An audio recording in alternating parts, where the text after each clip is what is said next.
sortir de la dette est une idée obsolète. Vous devriez apprendre comment vous endetter, comment utiliser la dette pour devenir riche.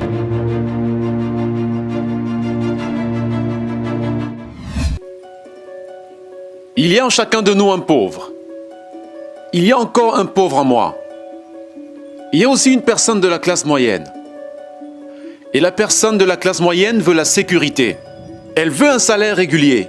Et il y a une personne riche. Et ils sont toutes à l'intérieur de nous. Sauf que ce n'est pas enseigné. On vous apprend à aller à l'école, à trouver un travail et un chèque de paie. On n'apprend pas comment devenir riche. Si vous avez lu « Père riche, Père pauvre », mon père riche a refusé de me payer. Il a dit que le salaire était l'une des choses les plus abominables que vous puissiez subir dans votre vie. Il a dit qu'au moment où vous prenez un chèque de paye, vous êtes un employé. Et c'est l'état d'esprit. Donc, mon père riche ne m'a jamais payé. Cela a rendu fou mon père pauvre.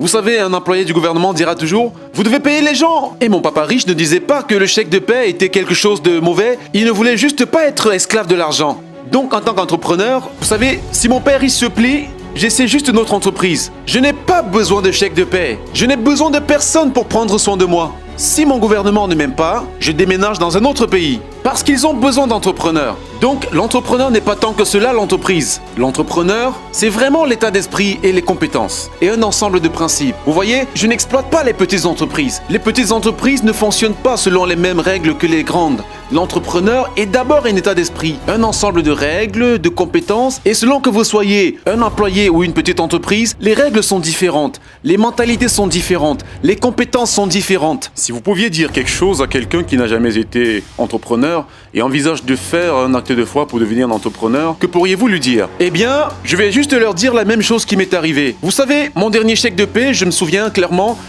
que c'était l'un des pires et meilleurs jours de ma vie. Et j'étais à Porto Rico, j'étais là. Je travaillais pour Xerox. Et mon patron m'a donné mon dernier. Ce n'était pas un chèque de paie, mais un chèque de bonus. Et je pense que c'était environ 30 000 $, imposable. C'est le seul problème avec ça. Alors j'ai reçu ce chèque et j'étais très excité, mais j'étais aussi dérangé. Et donc, cet autre gars vient vers moi. Il s'appelait John. Et John me dit ceci: tu vas revenir.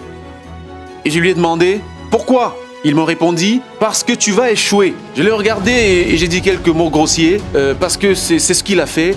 Il a quitté Xerox, a échoué et il est revenu. J'ai répondu « Vous avez échoué et vous êtes revenu. Mais je vais échouer et je ne reviendrai jamais ». Et c'est ça l'attitude. Tu vois ce que je veux dire? Si tu dis « Eh bien, si j'échoue, je vais rentrer chez mes parents », alors c'est ce que tu feras. Donc, si vous échouez, c'est à ce moment-là que je suis devenu entrepreneur. Parce que je n'avais pas d'argent. Je n'ai pas eu d'argent pendant des années. Je n'avais pas de chèque de paie. Mais c'est ce que mon père riche m'a encouragé à faire. Il m'a appris que lorsque vous ne disposez pas de chèque de paie, vous êtes fâché, plus intelligent, et c'est un test de caractère. Deviendrez-vous un escroc, un malhonnête, un tricheur, un voleur, ou allez-vous devenir un meilleur être humain? Alors, c'est l'avantage de devenir entrepreneur. Vous découvrez vraiment qui vous êtes quand vous n'avez rien. Vous devez donc toujours regarder la situation dans son ensemble. Trop de gens regardent bien ce qui va leur arriver. Quand vous regardez la situation de façon panoramique, vous saurez également que lorsque quelque chose de mauvais arrive, quelque chose de bien va se passer, mais vous devez être préparé à tout ce qui va arriver. Si vous pensez que les 20 prochaines années seront comme les 20 dernières années, vous allez être crémé. Vous savez, quand vous et moi allons au supermarché et achetons un carton de lait, nous vérifions toujours la date de péremption. Mais la plupart des gens ne vérifient pas la date d'expiration de leur cerveau. Au lieu de me désendetter, je m'endette. Je viens de refinancer 300 millions de dettes.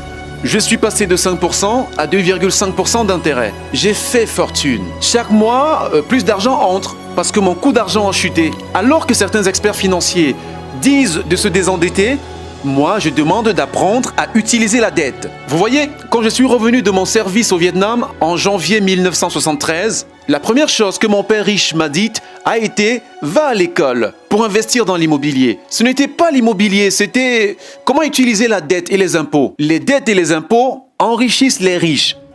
Les dettes et les impôts appauvrissent les pauvres et la classe moyenne. Donc, tous les hommes riches qui sont médecins et avocats, où vous savez, ces gars-là se font crémer. Et ils ne savent pas pourquoi. Les médecins se font crémer?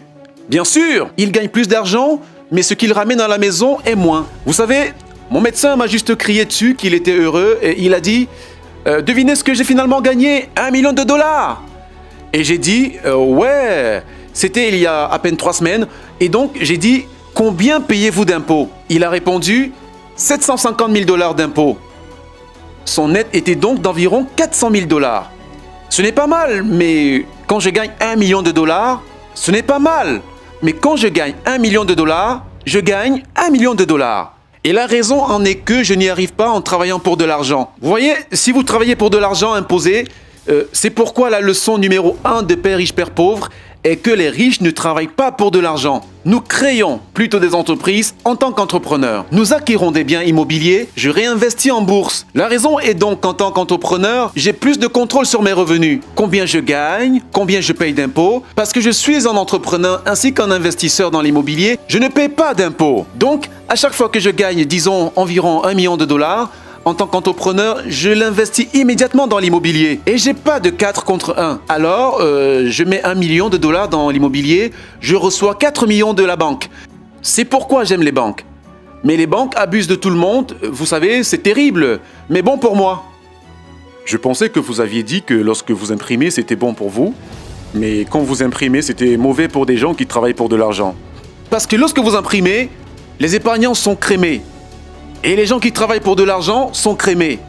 Quand ils impriment, les débiteurs deviennent riches. Vous voyez, la dette et les impôts rendent les riches plus riches et la dette et les impôts appauvrissent les pauvres et la classe moyenne.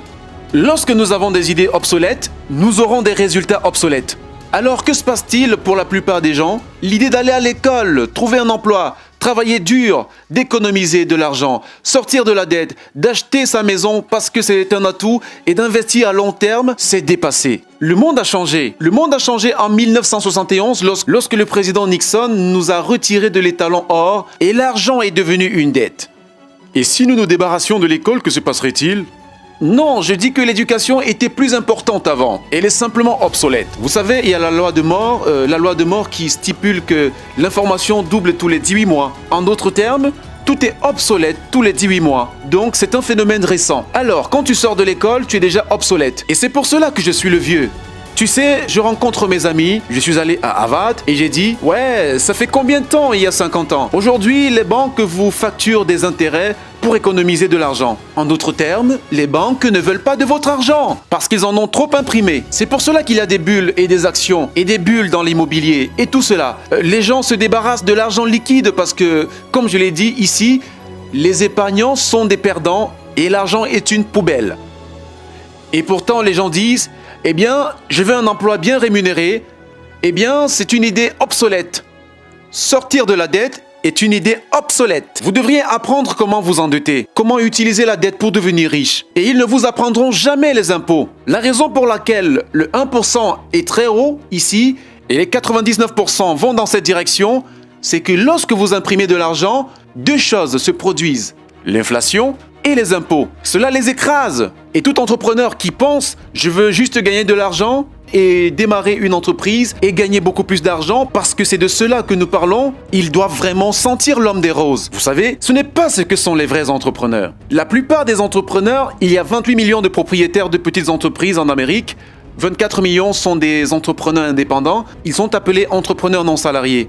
Et donc, c'est ce qui se passe quand les gens ne comprennent pas vraiment ce que fait un entrepreneur. Donc la plupart des gens sont des travailleurs autonomes, mais ils ne sont pas vraiment des entrepreneurs. Les travailleurs indépendants payent les impôts les plus élevés de tous. Mais personne ne leur dit cela. Ou il est aussi appelé l'esprit d'entreprise. Mais ce dont nous parlions en fait, c'est d'une mauvaise économie. Vous les connaissez de l'extérieur, vous et moi. Mais nous avons tous une économie interne. La volonté de changer notre économie interne. Donc pour moi, je peux voir le bien, je peux voir le mauvais. Je m'en fous parce que je vais être riche de toutes les façons. Mais une personne pauvre, avec une mauvaise économie personnelle, tout ce qu'elle va voir, c'est une mauvaise économie. Parce qu'ils ne savent pas comment gagner de l'argent dans une économie. Et une personne de la classe moyenne a une économie de la classe moyenne. Vous savez, ce qu'elle veut, c'est une belle maison, un salaire régulier, le travail, la voiture. Et donc, lorsque vous leur ôtez leur travail, c'est un désastre. Eh bien, comme un entrepreneur n'a pas de travail, de toutes les façons, ce n'est pas grave. Alors, tout ce que je dis aux gens, et c'est ce que Bucky Fuller m'a appris, il y a toujours 2 côtés. Vous voyez ce que je veux dire? Vous savez, utiliser le pluriel, c'est au moins 2. Donc, Si vous pensez que l'économie est mauvaise, c'est parce que votre économie est mauvaise. Si vous pensez que la stabilité, vous savez, de l'emploi est importante, alors vous verrez une économie sans emploi. Pensez-vous que vous pouvez tout contrôler, c'est-à-dire contrôler l'incontrôlable? Je peux contrôler, oui. Ça s'appelle un focus interne par rapport à un focus externe. Le vrai entrepreneur a un objectif interne. Mais s'il tombe, il dit c'est pas si mal, je vais monter beaucoup plus haut. La personne moyenne tombera et dira oh, je vais prendre Prozac. Ou quelqu'un a des erreurs. Toutes les erreurs ne comptent pas. Les erreurs comptent. Cela signifie que vous ne saviez pas quelque chose. Mais un vrai entrepreneur, qu'il tombe ou qu'il parte, il peut toujours monter. Il peut se relever et aller plus haut. Peu importe ce qui lui arrive. Il est devenu plus fort et meilleur, plus intelligent et plus heureux. Mais une personne avec un état d'esprit interne faible a tellement peur de ce qui se passe. Cela arrive généralement. Comme vous savez, les gens qui ont peur de perdre leur emploi perdent généralement leur emploi. Tu vois ce que je veux dire? Sans doute parce que tout vient de nous. Ouais, donc le premier travail d'un entrepreneur est de contrôler tout ce qui se passe à l'intérieur et non pas à l'extérieur. Au moment où vous prenez ce chèque de paye, vous êtes un employé. Vous devez être plus fort que cela. Il s'agit d'un contrôle interne.